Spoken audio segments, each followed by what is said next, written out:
maravilhosa, que é levar o Evangelho até os confins da terra. Deus é bom. Abra sua Bíblia. No livro de Daniel, estamos hoje entrando na segunda mensagem dessa série, a série que tem o nome ou o título de Daniel em 3 tempos, passado, presente e futuro. Mas o tema de hoje, especificamente o capítulo 2 de Daniel, o tema é todo poder é relativo. Irmãos, não vou ler os 48 versículos, porque senão isso vai ocupar muito tempo da nossa mensagem, mas eu recomendo aos irmãos que estão acompanhando essa série de forma regular, que vocês tenham o hábito de ler o livro de Daniel, para quando vocês chegarem aqui no sermão, vocês já estejam familiarizados com o texto.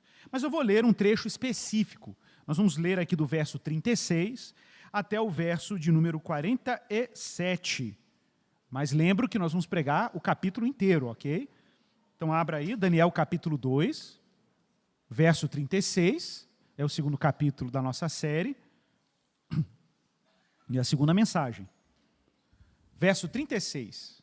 Eu leio aqui, irmãos, na Nova Almeida Atualizada, mas você pode acompanhar com a sua versão, que você tem em mãos, a sua versão predileta. Vamos aí até o verso 47, viu? Diz assim a palavra do Senhor. Este é o sonho, e também a sua interpretação, diremos ao rei. O Senhor, ó rei, que é rei de reis, a quem o Deus do céu conferiu o reino, o poder, a força e a glória, em cujas mãos foram entregues os filhos dos homens, onde quer que eles habitem, e os animais do campo e as aves do céu, para que dominasse sobre todos eles. O Senhor, ó rei, é a cabeça de ouro.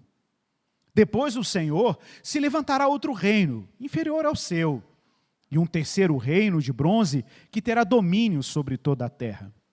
O quarto reino será forte como o ferro, pois o ferro quebra e despedaça tudo. Como o ferro quebra todas as coisas, assim será esse reino. Ele fará em pedaços e destruirá todos os outros. Quanto aos pés e aos dedos dos pés que o Senhor viu, que eram em parte de barro de oleiro e em parte ferro, isso significa que esse será um reino dividido. Contudo, haverá nele alguma coisa de firmeza do ferro, porque o Senhor viu o ferro misturado com barro. Como os dedos dos pés eram em parte de ferro e em parte de barro, assim, por um lado, o reino será forte, e por outro, será frágil. Quanto ao ferro misturado com barro que o Senhor viu, isso significa que procurarão se misturar por meio de casamentos, mas não se ligarão um ao outro, assim como o ferro não se mistura com barro. Mas, nos dias desses reis, o Deus do céu se levantará, e ele levantará um reino que jamais será destruído, e que não passará a outro povo. Esse reino despedaçará e consumirá todos esses outros reinos, mas ele mesmo subsistirá para sempre. Assim como o rei viu que do monte foi cortada uma pedra, sem auxílio de mãos humanas, e ela despedaçou o ferro, o bronze, o barro, a prata e o ouro, o grande Deus revelou ao rei o que vai acontecer no futuro. Certo é o sonho, e fiel é a sua interpretação. Então, o rei Nabucodonosor se inclinou e se prostrou com o rosto em terra diante de Daniel. Ordenou que oferecesse a Daniel uma oferta de cereais e incenso. O rei disse a Daniel: certamente o Deus que vocês adoram é o Deus dos deuses e o Senhor dos reis. Ele é quem revela os mistérios, pois você foi capaz de revelar este mistério. Então, o rei engrandeceu Daniel e lhe deu muitos e grandes presentes. E ele o pôs como governador de toda a província da Babilônia. Vamos orar. Peça a Deus graça sobre o pregador e sobre a palavra do Senhor que será pregada. Senhor, nós estamos aqui reunidos. Essa é a igreja do Senhor. E que grande mistério é a igreja do Senhor. É uma comunidade de gente eleita, batizada, selada pelo Espírito para o dia da ressurreição. É a igreja de homens e mulheres que foram transportados do império das trevas para o reino do Filho do seu amor. Igreja ressuscitada e animada pelo Espírito. Igreja cuja consciência, ó Pai, foi renovada pela Tua presença e pelo poder regenerador da Tua palavra. Palavra que gera fé em corações incrédulos, duros, rígidos. mas por graça e mistério transforma cada um desses corações em coração de carne, maleável, flexível, ó Pai, totalmente vulnerável diante do poder da Tua palavra. Ó Pai, quanto a mim, que prego a palavra hoje, peço que o Senhor me dê a graça de não atrapalhar a Tua palavra. O Senhor sabe, Pai, nós homens somos petulantes, altivos, soberbos, podemos colocar empecilho naquilo que o Senhor deseja falar, ocupados demais em tentar apreciar ou admirar, ou chamar a apreciação das pessoas para nós mesmos. Que o Senhor me livre disso, e livre a Tua igreja de mim mesmo, Senhor. O que eu peço é que a Tua palavra seja honrada, e que o Senhor honre o Teu próprio nome por meio da palavra. Que Tu sejas glorificado, e que o Teu povo, Pai, acolha a Tua palavra com alegria, porque é Tua, Senhor, e diz respeito à Tua glória. Então toda a nossa atenção hoje se dirija a Ti e a nenhum homem, a Ti e a nenhuma carne, apenas o Deus Todo-Poderoso e Supremo, que é glorificado entre os louvores do Teu povo. Seja honrado, Senhor, é a nossa oração, em nome de Jesus. Amém. Irmãos, no último domingo, nós vimos aqui os jovens judeus remanescentes, trazidos por Nabucodonosor, ou para ser mais específico, pelo chefe dos eunucos, até a sua corte. Sim, Nabucodonosor queria trazer despojos de Jeoaquim, o rei de Judá, que ainda não estava sob absoluto domínio do rei Nabucodonosor. Nabucodonosor não tinha destruído Jerusalém ainda. Nabucodonosor acabara de voltar das suas vitórias do Egito e da última derrota do reino assírio, e ele, glorioso e recém-coroado, sitia Jerusalém, Israel, mas ainda não destrói a cidade, mas ainda também não leva judeus exilados para a Babilônia. Ele simplesmente transforma Jeoaquim numa espécie de vassalo do Império Babilônico. E como demonstração do seu poder e do seu controle sobre o rei Jeoaquim, ele pede ao chefe dos eunucos que fosse até aqueles territórios e trouxesse para a sua corte pelo menos alguns jovens nobres ou ligados à realeza de Judá. E nesse caso, ele o trouxe 4 judeus: Daniel, Ananias, Misael e Azarias, que de acordo com o texto que nós vimos no último domingo, deveriam ser jovens sábios, entendidos e de alguma forma conectados a toda a tradição da realeza de Judá, que é a capital do Reino do Sul, como nós já vimos. Irmãos, é importante destacar, como eu descrevi no último domingo, que a Babilônia não era um império qualquer. A sua sede, inclusive, a cidade da Babilônia, que hoje se situaria na atual Iraque, era uma cidade suntuosa, imponente, com seus canais, o seu sistema complexo de irrigação, os famosos jardins suspensos da Babilônia, salões extensos, imagens, ídolos, templos suntuosos. Era uma cidade que, de fato, ela era intimidadora. E eu descrevi a chegada desses jovens na cidade da Babilônia, depois de uma longa jornada a pé, e aquela sensação estranha de ser um povo que acabara de ser derrotado por esse grande império, e um templo que está, inclusive, prestes a ser destruído, a sensação de humilhação, de imponência ou de impotência, completa humilhação, completa vergonha. Mas, por uma razão ou outra, parece que Deus está exaltando esses jovens. E aquilo que nós comentamos no último domingo, poderia parecer uma oportunidade, é encarado por esses jovens como uma missão. E eles são assim trazidos ao coração desse império pagão. Irmãos, quando falamos de Babilônia, é importante destacar isso, nós estamos falando de uma cidade que nasceu, um império que nasceu de uma cidade, e uma cidade que nasceu no cânon bíblico. A Bíblia narra o nascimento dessa cidade antiga. Para quem não sabe, a palavra hebraica para Babilônia é Bavel. Bavel, gente, é Babel. Babel é o nome da Babilônia, ok? Babel e Babilônia é a mesma coisa. Os nossos tradutores fizeram uma tradução distinta, apenas para fazer uma distinção entre a cidade original e o império babilônico. Mas em hebraico, Babilônia é Bavel, Babel. Essa é a pedra fundamental da cidade. E é claro que quando falamos de Babilônia, nós lembramos de Gênesis capítulo 11. E Gênesis capítulo 11, gente, para quem não sabe, ele é evidentemente um texto que tem que ser comparado com Gênesis capítulo 12. No capítulo 11, a fundação da Babel. Capítulo 12, o chamado de Abraão. No capítulo 11, a construção de uma cidade cujo centro tem um zigurate, uma torre. No capítulo 12, um homem semita chamado Abraão, que ao invés de construir uma torre, constrói um altar. No capítulo 11, nós vamos ver no verso 4 particularmente, Nimrod, o fundador da Babilônia, ou da Babel, um homem cujo nome Nimrod quer dizer literalmente vamos nos rebelar, constrói uma cidade, no meio dela um zigurate, uma torre, e o texto diz que nessa torre ele faria uma espécie de instrumento para chegar até o céu e assim tornar célebre o seu próprio nome. Em hebraico é literalmente Na'aselanu Shem, construiremos ou faremos, produziremos para nós um nome grande. O que é curioso é que nesse capítulo 11 nós vemos os homens se conspirando para construir um império, para construir o seu próprio nome, que é basicamente dizer, vamos fazer uma cidade e a história, a nossa história, nós escrevemos. É isso que Nimrod está dizendo. O centro ou a cultura que faria essa cidade funcionar era uma cultura de promoção da autoglorificação da sua própria glória. Muito compatível com aquilo que eu disse no último domingo, quando Agostinho escreveu os 2 livros, Cidade de Deus e Ativitas Dei, Cidade de Deus, ele compara a cidade de Deus com a cidade dos homens. Ele diz que a cidade dos homens é uma cidade que ama. A cidade de Deus também é uma cidade que ama. O centro das 2 cidades é o amor. A diferença é que a cidade dos homens é uma cidade que ama a si mesmo. E a cidade de Deus ama a Deus. Esse é o ponto.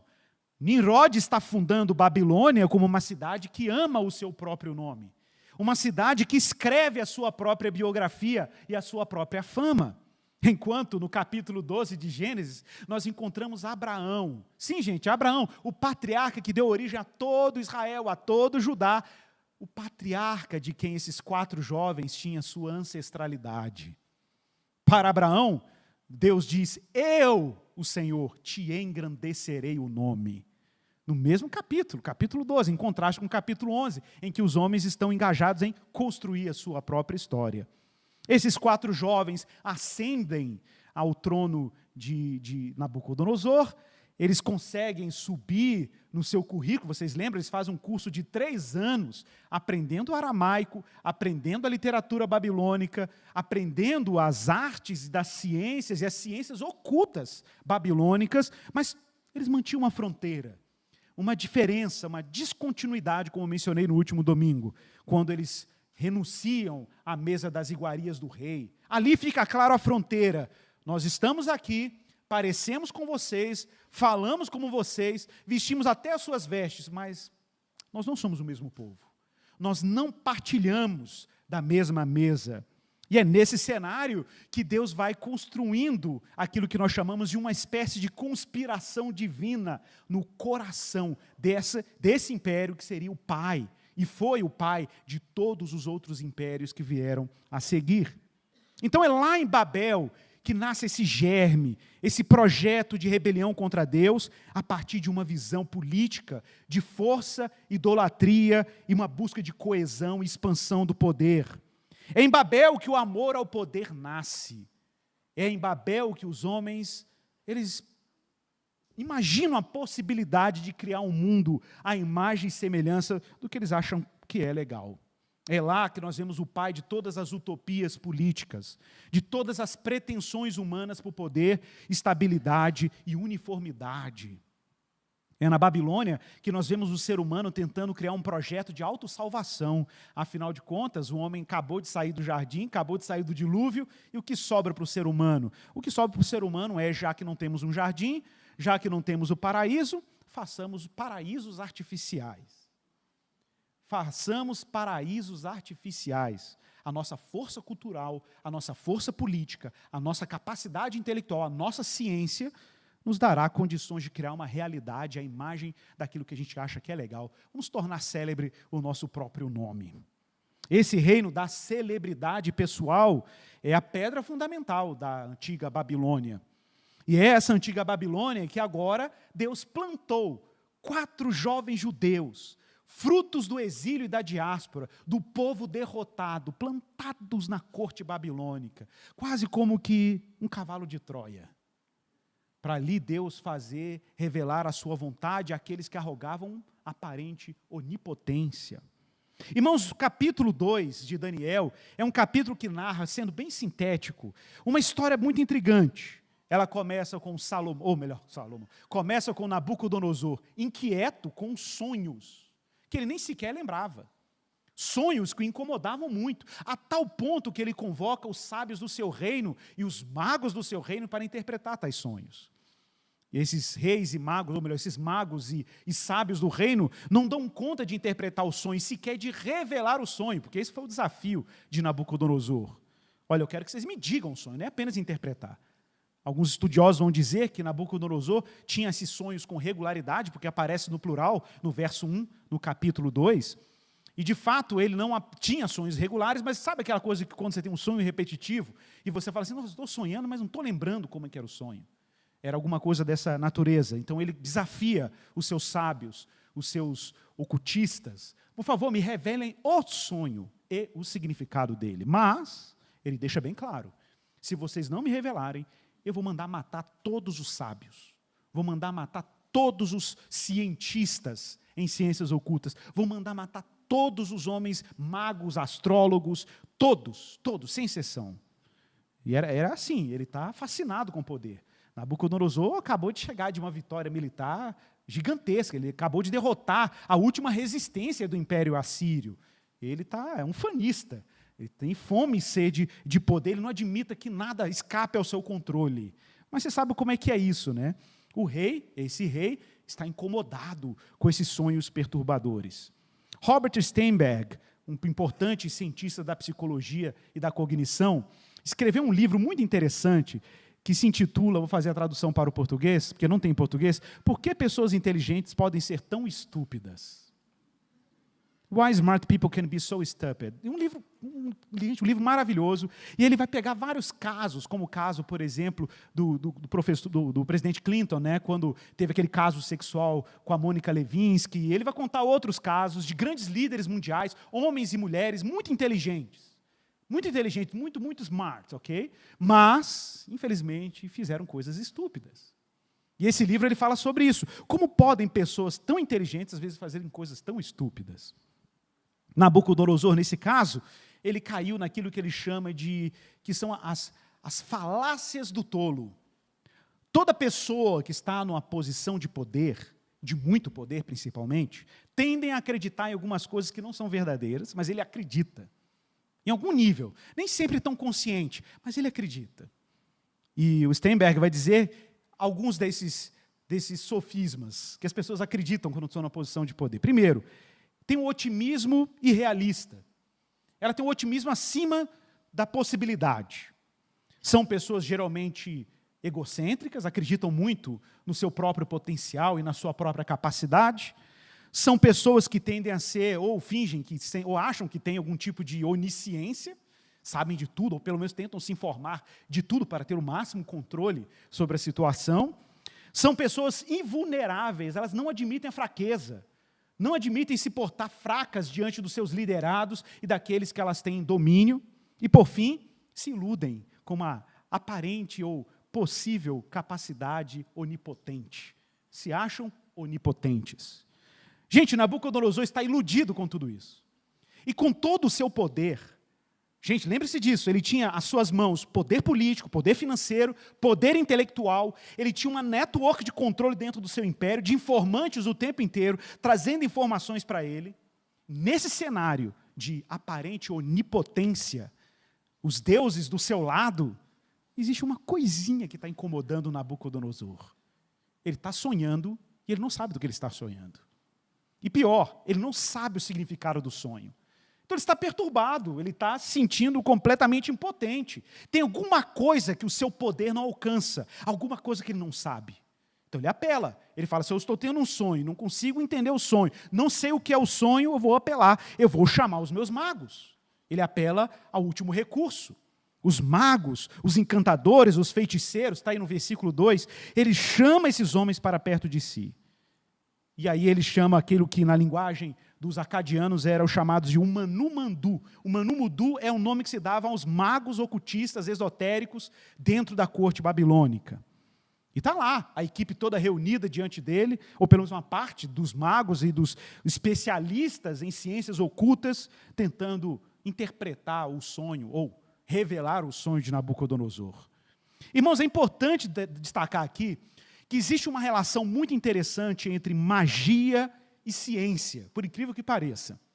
Claro, a ciência, ela hoje tem lá sua credibilidade, mas o sentimento que está por trás de muita gente que faz ciência e o sentimento que está por trás de muita gente que faz magia não é diferente.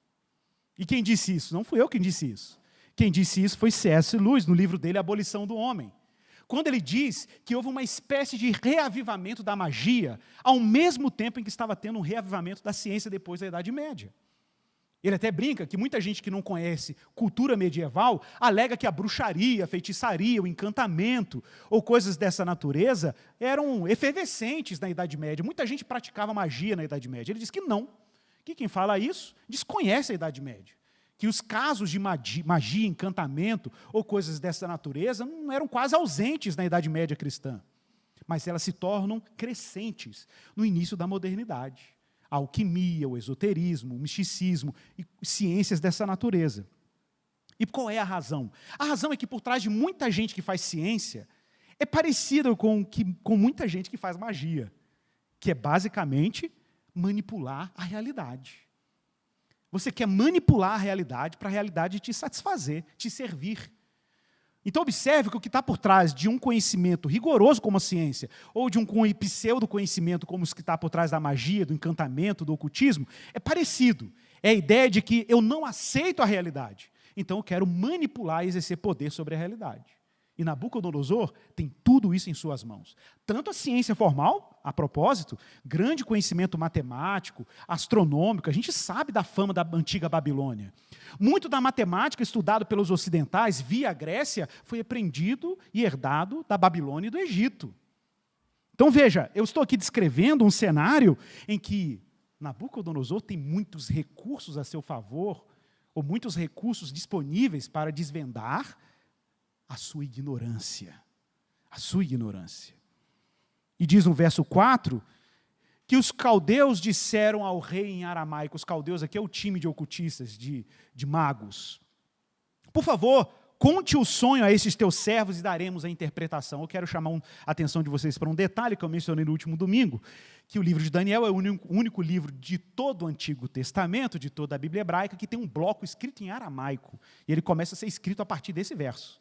Capítulo 2, verso 4. Se estende até o capítulo 5, 4, 5, e depois volta a ser hebraico de novo.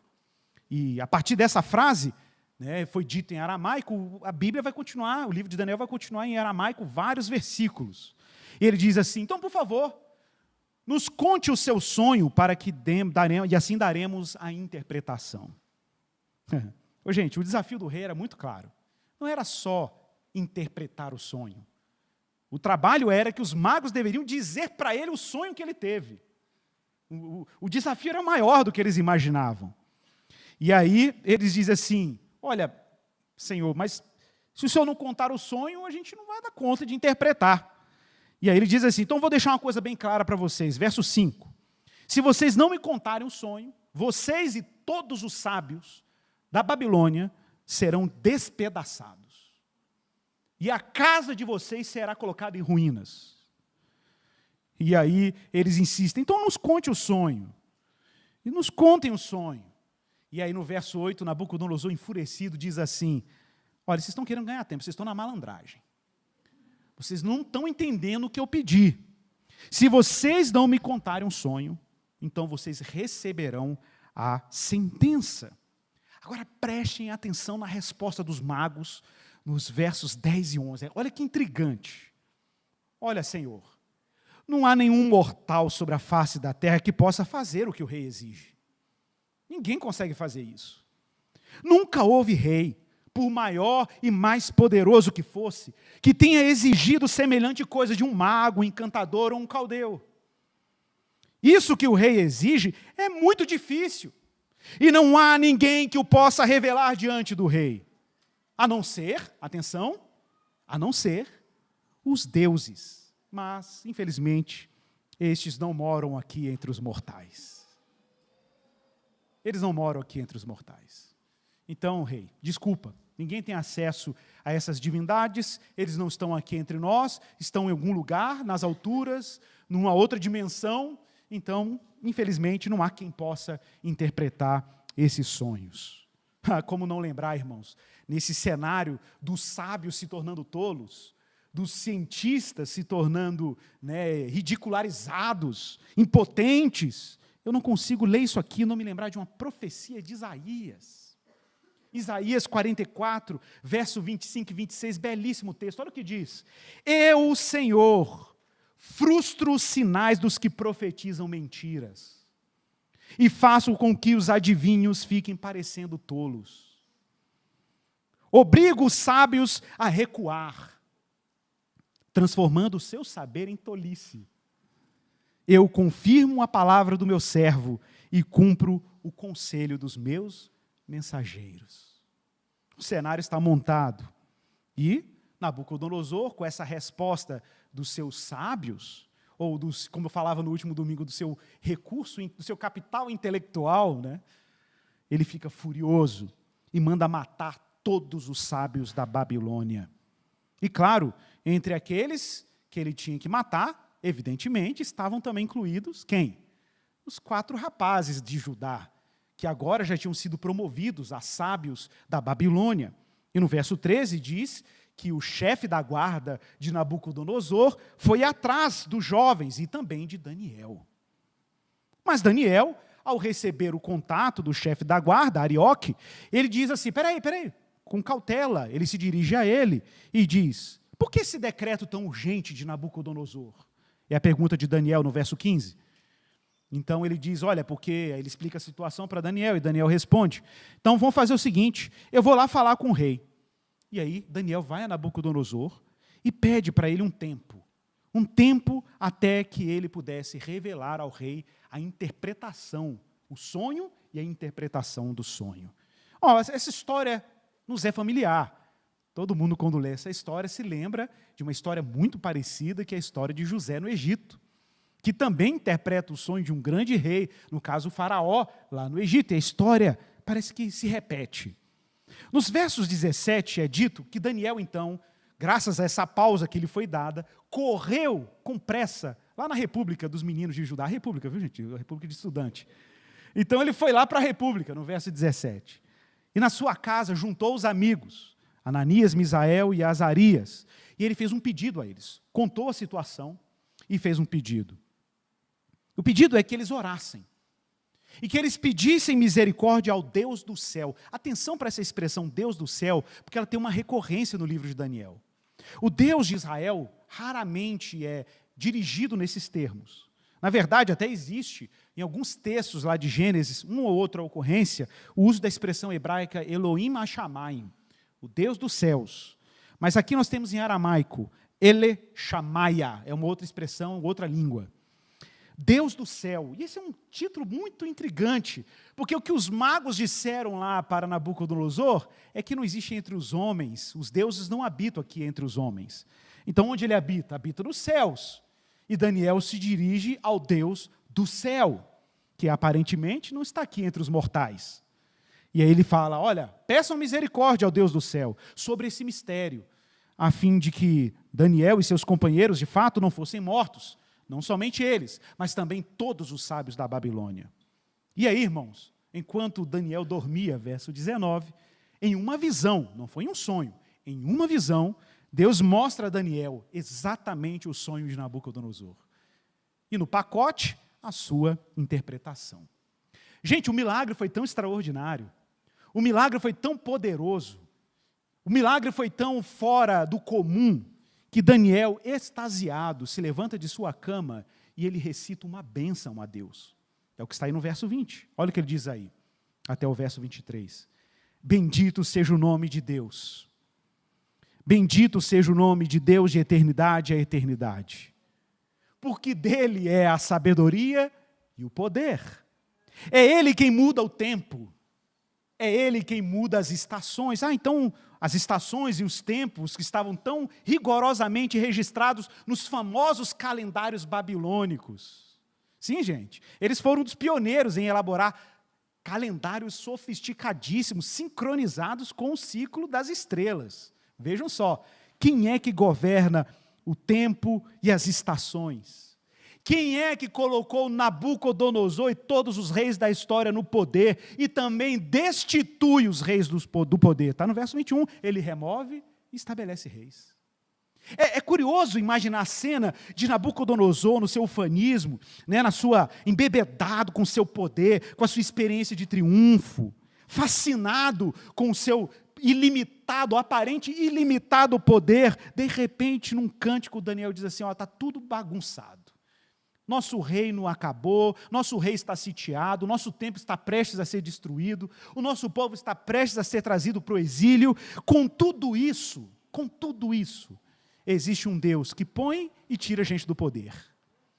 Existe um Deus que destitui e institui autoridades.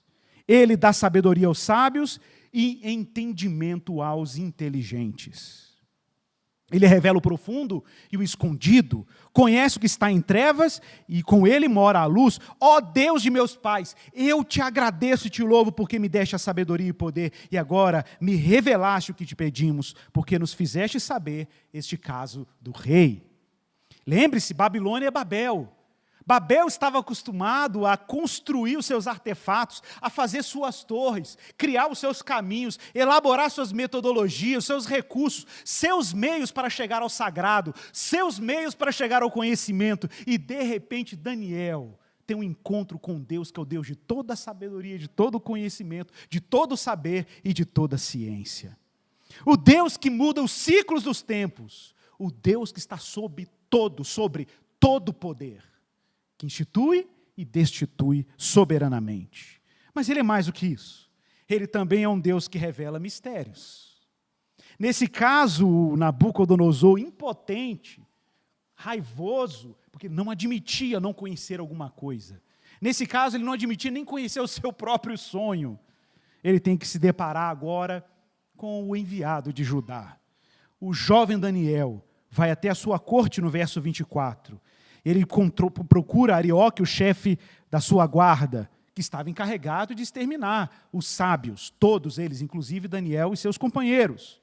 Ele diz claramente, por favor, Arioque, espere, não mate os sábios, leve-me até a presença do rei, e revelarei ao rei a interpretação do seu sonho.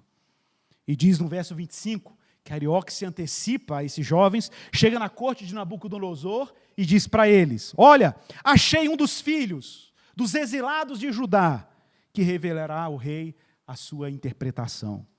E o rei então pergunta no verso 26, então me conte o meu sonho, conta aí. Eu imagino que o rei já estava com aquela cara de tacho, né? De todos os sábios, de todos os mais competentes, ninguém interpretou os meus sonhos, ninguém falou o meu sonho, que dirá esses judeuzinhos aqui?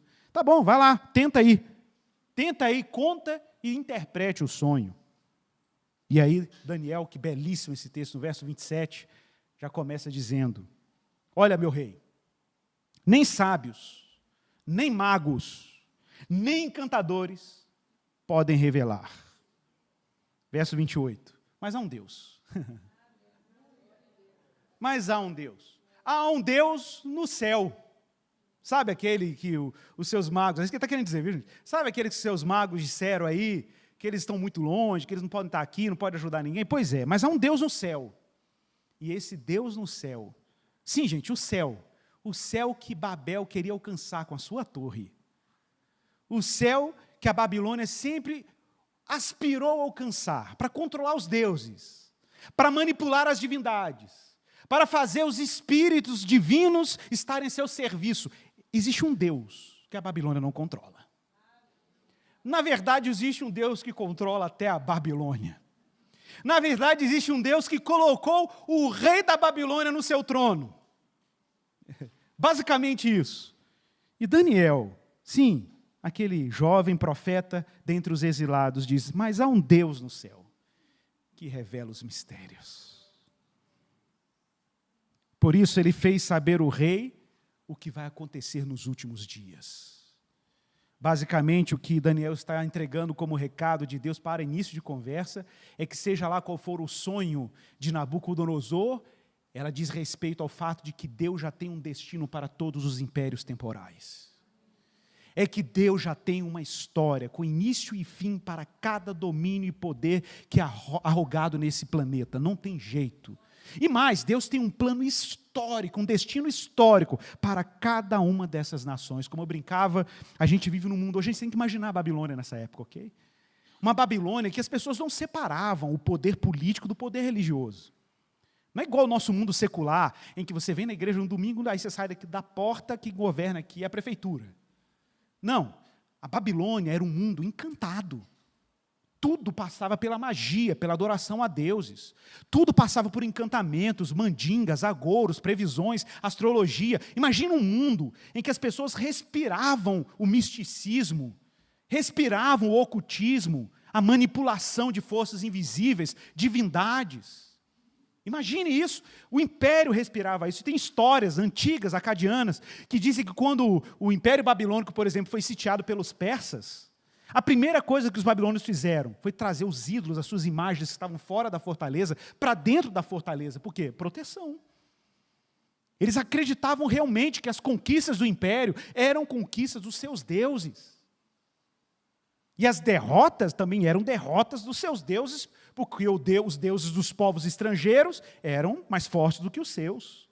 No fim, a batalha não era necessariamente política, era uma batalha espiritual. Era uma guerra religiosa, de divindades contra divindades. E, de repente, tem um que revela os mistérios. E que torna todos os poderes que a Babilônia tinha uma obsessão completamente frágeis. É como diz Lutero, né? Irmãos, poderes, visíveis ou invisíveis, eles existem. Os visíveis é óbvio, mas os invisíveis também. Existem realmente potestades, principados, demônios, falsas divindades que arrogam para si poderes, mas lembre-se daquilo que Lutero dizia sobre o diabo e suas hostes. No fim, sendo rebeldes, obedientes, esses poderes todos estão e são servos de Deus. Lutero dizia que o diabo era um cão bravo na coleira de Deus. Bravo, mas na coleira de Deus. Irmãos, o que é surpreendente é ver esses jovens entrando num mundo que, com todo o respeito, muitos crentes estariam jogando óleo ungido nas paredes, quebrando cálice, quebrando encosto, jogando sal grosso, e eles estão lá, sóbrios, sabendo quem é o soberano Senhor sobre todos os falsos deuses. Eles estão lá, firmados na promessa e no triunfo do Deus que eles serviam, sabendo que esse Deus, por onde passava, ele desencantava esses mundos com os seus falsos deuses e as suas falsas divindades. Ou como diz Paulo, o ídolo não é nada. O ídolo não é nada. E Daniel é muito claro. Então vou te dizer, ó rei, não apenas a interpretação, mas vou te dizer o seu sonho. Olha que forte. E no verso 29 ele começa a descrever, você estava na sua cama. E nos seus pensamentos você viu o que vai acontecer no futuro. Verso 30. Este mistério me foi revelado. Não porque existe em mim mais sabedoria do que todos os outros homens. Então Daniel, olha o movimento que o Daniel faz. Daniel fala assim, olha, não olha para mim achando que isso é uma ciência que eu domino. Não é uma questão de método, ok? Não é uma questão de procedimento, não é uma questão de combinar, sabe, o aguidazinho com o sacrifício, um despachinho, a vela preta. Não é essa, não tem um bola de cristal, é isso que Daniel está dizendo. Não é uma questão de técnica, não é uma ciência oculta. É que existe um Deus poderoso que revela mistérios. E esse mistério me foi revelado não porque existe em mim sabedoria, mais do que em todos os homens, mas para que a interpretação fosse revelada ao rei. Deus está querendo dizer alguma coisa a você. Então, nesse caso, observe, o conhecimento é para Daniel não uma conquista, mas uma dádiva. O problema, meus irmãos, com a maneira não cristã de lidar com a ciência, é que eles tratam o conhecimento científico como uma conquista. E é possível, mesmo um cristão, atrás do mesmo microscópio, olhar para os mesmos fenômenos e encarar o conhecimento como uma dádiva. Porque no caso de Daniel, ele reconhece quem é a origem e a fonte de todo autêntico conhecimento, de toda a sabedoria. E aí ele começa a descrever o sonho. Nabucodonosor viu uma estátua enorme, imponente. E, gente, o que mais tinha na Babilônia eram estátuas, ok? Esculturas. Mas essa era diferente. Era uma estátua composta por diferentes materiais. Está aí no verso 31. A cabeça era feita de ouro, o peito e os braços eram feitos de prata, o ventre e os quadris eram feitos de bronze, e as pernas de ferro, e os pés eram uma mistura de ferro com barro. É evidente, quem olha para essa estátua, que a cabeça dá origem a todo o resto.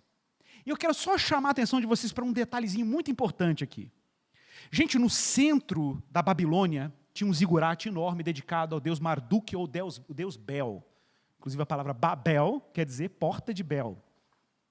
Porta de Bel, era a porta por onde Bel governava a Babilônia. Então no centro do império você tinha uma torre, um templo pagão.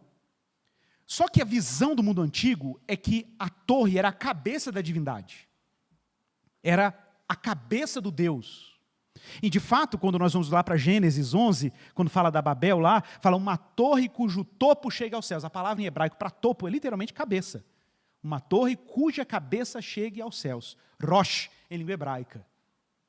Então a ideia da visão aqui, observe, quem é a cabeça de todos os impérios? Quem é a cabeça de ouro que está lá em cima? É a Babilônia, é Babel, a mãe de todos os impérios. A cabeça de todos os impérios. É de onde nasce a pretensão humana de criar uma realidade independente de Deus, ou devota a falsos deuses. Pretensiosa, cujos recursos, dons, capacidades, inteligência estão todos a serviço de tornar o seu próprio nome célebre, de escrever sua própria história. A descrição perfeita do homem moderno, que acha que pode escrever sua biografia, ou que ele precisa apenas de recurso, dinheiro, grana, sucesso, capacidade, oportunidades, conhecimento para escrever sua própria história. Mas o texto descreve, isso que é mais impressionante, é que dessa cabeça são derivados outras estruturas. E Daniel vai dizer a interpretação. Está lá no verso 37. A cabeça de ouro é evidentemente Nabucodonosor e a Babilônia. O Senhor, ó rei, que é rei dos reis. Olha que interessante a linguagem de Daniel. Daniel está dizendo assim para ele, rei, deixa eu te falar, Nabucodonosor, você está aí porque Deus te colocou aí. Você só tem esse poder porque Deus te deu esse poder. Olha o que ele diz. O Senhor, ó rei, que é rei de reis, a quem o Deus do céu conferiu o reino. Então Deus conferiu o reino para ele. O poder, a força e a glória, tudo que você tem aí, foi o Deus do céu que te conferiu. Em cujas mãos foram entregues os homens, onde quer que eles habitem, os animais do campo, as aves do céu, para que dominasse sobre todos eles. O Senhor, ó rei, é a cabeça de ouro. Mas da cabeça de ouro são derivados os outros poderes. O segundo reino, que está aí com o peito de prata, o terceiro reino, que terá domínio sobre toda a terra, verso 39, e o quarto reino, no verso 40, que é forte como ferro, pois o ferro quebra e despedaça tudo. É o único trecho que é dito isso. Como o ferro quebra todas as coisas, assim esse reino fará em pedaços e destruirá todos os outros. Igor, o que são cada um desses impérios? Isso vai ser discutido em outros sermões. Mas a ideia aqui é que existe de fato uma visão para o futuro em que Babel é o pai e a mãe de todos os poderes e que Deus um dia golpeará, não é um reino só. Ele golpeará todos os reinos, tudo que essa cabeça gerou na história, Deus vai dar um golpe único, e ele não vai dar na cabeça. O golpe será nos pés. E esse golpe será suficiente para colocar todo esse projeto histórico de poder em ruínas. É isso que está por trás da visão de Nabucodonosor. Inclusive o quinto reino, seja lá o que for, fala de um momento derradeiro da história, em que os poderes humanos se tornaram tão frágeis e tão voláteis, que será impossível manter as estruturas de poder coesas. Será como misturar barro e ferro. E de repente, na visão de Nabucodonosor, o final da visão, Nabucodonosor olha e vê uma pedra. O seu sonho, ele viu uma pedra. Está no verso 35. Uma pedra que não foi cortada por mãos humanas. Uma pedra que vem dos céus, evidentemente lançada pelo Deus dos céus. E essa pedra vem em direção aos pés da estátua, não na cabeça, não no peito, não na barriga, não no tronco, nos pés, onde tinha ferro e barro misturado. E diz o texto que essa pedra atingiu a estátua e se tornou uma grande montanha que encheu toda a terra. E Daniel vai dar a sua interpretação. Olha a interpretação dele para essa parte da visão no verso 44. Atenção agora. Mas nos dias desses reis, que reis? Os reis que representam pelos dedos da estátua lá, barro e ferro misturados, tentando manter alianças uns com os outros, entregando suas filhas em casamento para fortalecer o pacto desses reinos derradeiros, reino dividido, que inclusive, o Daniel destaca isso, é um reino dividido. Diz que no dia desses reis, o Deus do céu levantará um reino que jamais será destruído. E que não passará a outro povo. Esse reino despedaçará e consumirá todos os outros reinos. Mas ele mesmo subsistirá para sempre. Assim como o rei viu que do monte foi cortada uma pedra sem auxílio de mãos humanas, e ela despedaçou o ferro, o bronze, o barro, a prata e o ouro. Irmãos, o que é isso aqui? Para começar, essa pedra não foi cortada por mãos humanas. Ela não foi elaborada à imagem de um artífice como uma estátua ou uma escultura. Não é fruto de um empreendimento pessoal, não é fruto de um empreendimento solitário, humano, ou fruto de um empreendimento meramente cultural, científico. Não é isso. Deus está provendo a rocha.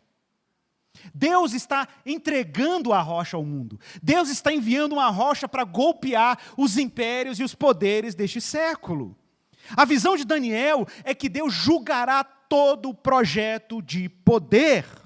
Não importa se é uma ideologia de direita, uma ideologia de esquerda, se é uma ideologia de centro, se é um projeto civilizatório extraordinário, se é uma utopia, se é o Partido Nacional Socialista, se é o materialismo histórico dialético, se é um projeto de revolução afetiva, não importa, toda a utopia humana, todo o projeto de poder, para os homens escreverem a sua própria história, estão fadados ao fracasso. Porque Deus introduzirá uma rocha. Ou introduziu uma rocha, a quem foi dado todo o poder nos céus e na terra, e desde o dia em que ele introduziu o seu Filho no mundo, meus irmãos, tudo isso aí já nasceu obsoleto, já nasceu com data de validade. É a pedra que atingiu a estátua, se tornou uma grande montanha, está lá no verso 35, ela é uma pedra viva, é uma pedra tão viva que ela enche a terra, ela não é inanimada, igual a estátua. Ela é viva, por isso ela enche toda a terra. Ela vem do alto, ela golpeia os reinos. E aí Daniel encerra a sua explicação no verso 45. O grande Deus ao rei revelou o que vai acontecer no futuro. Certo é o sonho e fiel é a sua interpretação. Basicamente Daniel está dizendo qual o poder que você tem sobre isso agora. Do mesmo jeito que você não tinha poder sobre como saber o seu sonho, você não tem qualquer poder sobre o seu império. Nem você, nem os impérios que virão depois. Nenhum deles tem poder absoluto. Imediatamente, verso 46, o rei Nabucodonosor se inclina e se prostra com o rosto diante de Daniel, o grande Nabucodonosor, prostrado, encurvado. E olha o que ele diz no verso 47. Eu fico imaginando a preocupação de Daniel quando escreveu esse texto em aramaico, e ele não escreveu em aramaico à toa. Ele escreveu em aramaico para consolar os exilados na Babilônia, e escreveu em aramaico também porque vai que um babilônio pega a história. Vai que um caldeu pega essa história. E olha o que ele diz aí no verso 47. Certamente o Deus que vocês adoram. Olha que coisa mais forte aqui. Certamente o Deus que vocês adoram é o Deus dos deuses. E o Senhor dos reis. Ele é quem revela os mistérios, pois foi capaz de revelar este mistério. Imediatamente, Daniel e aqueles jovens são recompensados. Daniel recebe muitos presentes, se torna governador e chefe supremo de todos os sábios da Babilônia, porque ninguém fez o que ele fez, na verdade, o que o Deus dele fez por meio dele. E nesse caso, os 3 jovens, Sadraque, Mesaque e Abdênego, que são os 3 jovens judeus, se tornam administradores da Babilônia, e Daniel permanece na corte de Nabucodonosor. Irmãos, mais uma vez fica evidente o tema da soberania de Deus. Irmãos, como isso é importante para nós cristãos no século 21. Entendermos que mesmo diante de um cenário em que a gente olha as agitações, vocês sabem, nós temos tido rumores de guerras, não são guerras reais. Ontem completaram 2 anos do conflito ali da Ucrânia e a Rússia. Conflito no Oriente Médio, conflitos no Oriente Médio, inúmeros acontecendo, é foguete por um lado, é míssil para o outro. É exército entrando e ocupando terra do outro, é terrorista atacando no outro, é o Irã segurando a onda e usando seus proxies para avançar os seus interesses no Oriente Médio. O cenário, gente, é um cenário que até remete uma história escatológica, é verdade. Mas eu quero só destacar um detalhe aqui. Muita gente se pergunta assim, Igor, será que está cumprindo a profecia, não está cumprindo a profecia? Gente, vou te falar, olha para a história de Hitler, olha para a história do nazismo. Se tinha alguém que daria um perfeito anticristo, era o Hitler. E tudo parecia estar montando o cenário. A extensão do conflito da Segunda Grande Guerra foi uma extensão global. Tinha tudo para cumprir a profecia. E muita gente até começou a ler a Segunda Guerra Mundial como um cumprimento escatológico. Com o retorno dos judeus à sua terra em 47, em 48, parece que as coisas se tornaram ainda mais evidentes. Mas eu quero chamar a atenção dos irmãos para você aprender como que você lida com a profecia bíblica. Nós não lidamos com a profecia bíblica como se os cumprimentos precisam ser derradeiros e finais. Existe uma dinâmica na maneira como a profecia acontece. A profecia bíblica ela é dinâmica. Ela dá sinais de cumprimento, cumprimentos parciais. Ela sinaliza o cumprimento final e derradeiro. Existem vários eventos históricos que são quase profecias cumpridas, ou profecias parcialmente cumpridas. Porque você não lê o mundo como se você estivesse assim, vou ler aqui e vou ver o que vai acontecer amanhã. Não precisa nem ler o jornal. Vou ler Ezequiel, Daniel, Apocalipse, porque eu já sei o que vai acontecer amanhã. Não, gente, não é um livro de previsão, necessariamente. As profecias servem para você discernir as forças invisíveis que operam na história. Existem forças invisíveis e a história, como sempre Deus o revelou, está a serviço da sua vontade. E Deus é o Senhor do destino e das nações, dos povos, das línguas, das gentes, dos impérios. Tudo está em suas mãos. Então eu não olho para as profecias para saber se eu tenho que me preparar para arrebatamento ou não. Se amanhã eu vou mentir ou não, porque se Jesus voltar amanhã, eu não vou mentir amanhã. Amanhã eu vou fazer um propósito de não mentir. Essa seria uma relação, gente, muito empobrecida com as profecias. As profecias bíblicas servem para equipar o povo de Deus como Daniel equipou os exilados na Babilônia. Por que você acha que Daniel escreveu esse texto? Para encorajar seus irmãos no exílio a terem coragem e fé em Deus, que mesmo sabendo que eles estavam no exílio, sob a tirania de uma nação estrangeira, que os oprimia, que adoravam falsos deuses, que eles se mantessem fiéis a Deus, porque Deus tinha o controle sobre a história. E é por isso que nós estudamos profecias.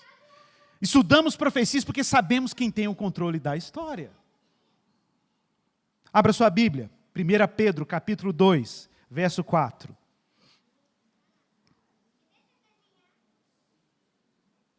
Irmãos, nós sabemos que Deus é absoluto.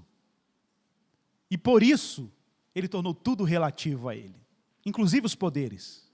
Se Deus é absoluto, meus irmãos, não há mais forças, vontades, poderes ilimitados no universo. Você ouviu isso? Não há. Não há. Igor, eu estou com medo da recessão, estou com medo de uma terceira guerra mundial, estou com medo de uma invasão estrangeira, estou com medo da Venezuela. Tem gente que tem medo da Venezuela.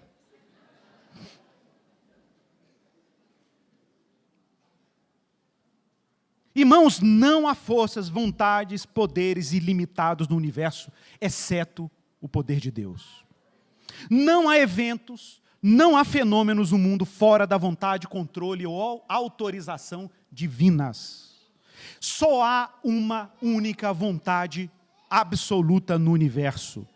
Todas as outras vontades, e existem também, se existem e existem, operam nos limites da permissão e do querer de Deus.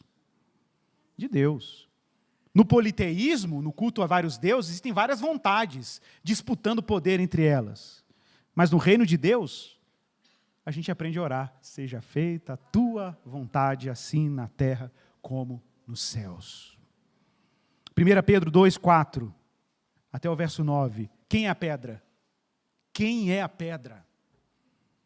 Chegando-se a ele a pedra que vive, rejeitada sim pelos homens, mas para com Deus eleita e preciosa. Também vocês, como pedras que vivem, são edificados casa espiritual para serem sacerdócio santo, a fim de oferecerem sacrifícios espirituais agradáveis a Deus por meio de Jesus Cristo. Pois isto está na Escritura. Eis que eu ponho em Sião uma pedra angular, eleita e preciosa, e quem nela crer não será envergonhado. Portanto, para vocês, os que creem, esta pedra é preciosa. Mas para os descrentes, a pedra que os construtores rejeitaram, essa veio a ser a pedra angular, e pedra de tropeço e rocha de ofensas. São estes os que tropeçam na palavra, sendo desobedientes para o que também foram destinados. Mas vocês, porém,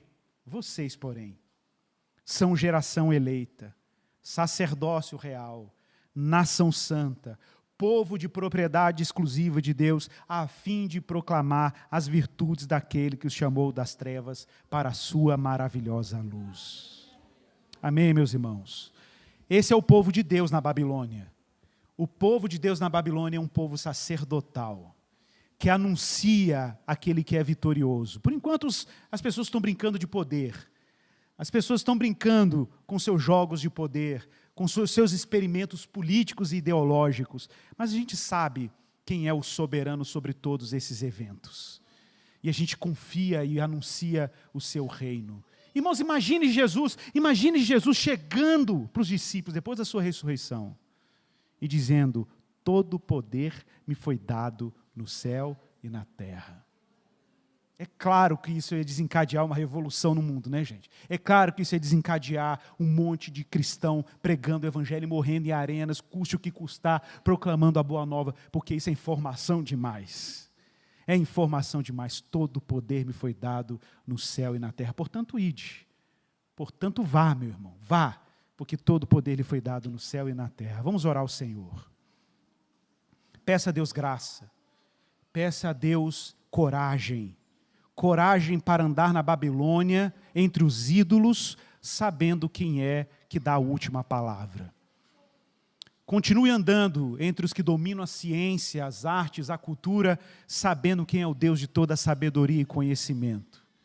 Continue navegando na vida, na vizinhança, na vida em comunidade, sabendo quem é o soberano Senhor, sem temer, apenas orando como Daniel orou com aqueles jovens, pedindo graça a Deus e discernimento a Deus para viver o tempo presente de maneira a reconhecer Deus e Jesus como aquele que tem todo o poder. Senhor, obrigado pela Tua palavra.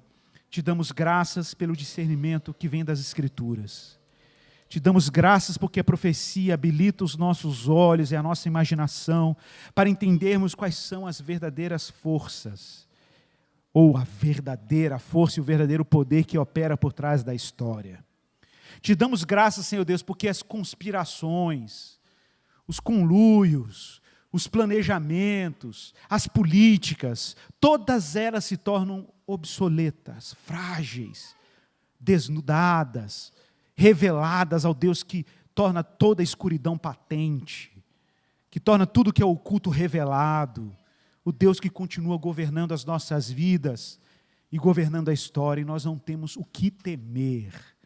Nos apegamos a Ti, Senhor, e pedimos a Tua graça para que a nossa missão como povo de Deus continue leal a Ti, testemunhando a cidade de Deus na cidade dos homens.